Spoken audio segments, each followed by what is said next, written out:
ಸಮುದಾಯ ಭವನ ಮಾಡ್ಬಿಟ್ಟ ತಕ್ಷಣ ಉದ್ಧಾರ ಆಗ್ಬಿಟ್ಟಾರ. ನಿಮ್ಮ ಮಗನ ವಿದ್ಯಾವಂತರು ಮಾಡಯ್ಯ ಮೊದಲು.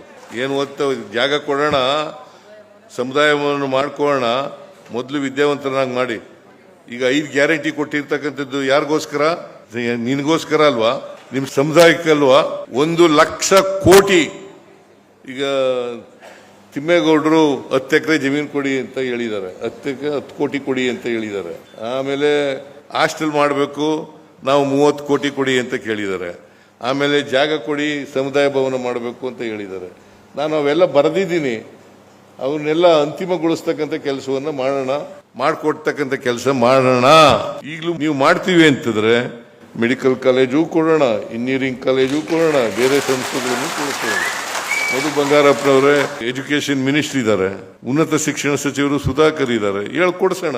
ಮಾಡಲೇಬೇಕು ಅಂತಿಲ್ಲ, ಸರ್ಕಾರ ಮಾಡ್ತಾ ಇದೆ. ಈಗ ಸರ್ಕಾರ ಎಲ್ಲರಿಗೂ ಉಚಿತವಾದಂಥ ಶಿಕ್ಷಣ, ಕಡ್ಡಾಯವಾದಂಥ ಶಿಕ್ಷಣ, ಇದನ್ನು ಮಾಡ್ತಕ್ಕಂಥ ಕೆಲಸವನ್ನು ಮಾಡ್ತಾ ಇದ್ದೀವಿ.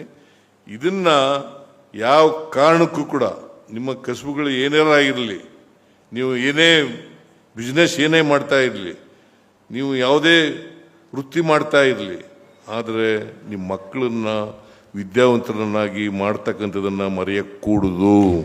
ಯಾವ ಕಾರಣಕ್ಕೂ ಕೂಡ ಮರೆಯக்கூಡುದು. ವಿದ್ಯೆ ಇಲ್ಲದೆ ಹೋದರೆ, ಈಗ ನಾನು ಮುಖ್ಯಮಂತ್ರಿ ಆಗ್ಲಿಕ್ಕೆ ಸಾಧ್ಯ ಆಯ್ತಿತ್ತ? ಬಂಗಾರಪ್ಪನವ್ರು ಮುಖ್ಯಮಂತ್ರಿ ಆಗ್ಲಿಕ್ಕೆ ಸಾಧ್ಯ ಆಯ್ತಿತ್ತ?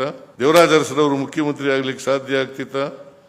ವೀರಪ್ಪ ಮೊಯ್ಲಿಯವರು ಮುಖ್ಯಮಂತ್ರಿ ಆಗ್ಲಿಕ್ಕೆ ಸಾಧ್ಯ ಆಗ್ತಿತ್ತ? SM ಕೃಷ್ಣ ಅವರು ಮುಖ್ಯಮಂತ್ರಿ ಆಗ್ಲಿಕ್ಕೆ ಸಾಧ್ಯ ಆಗ್ತಿತ್ತ?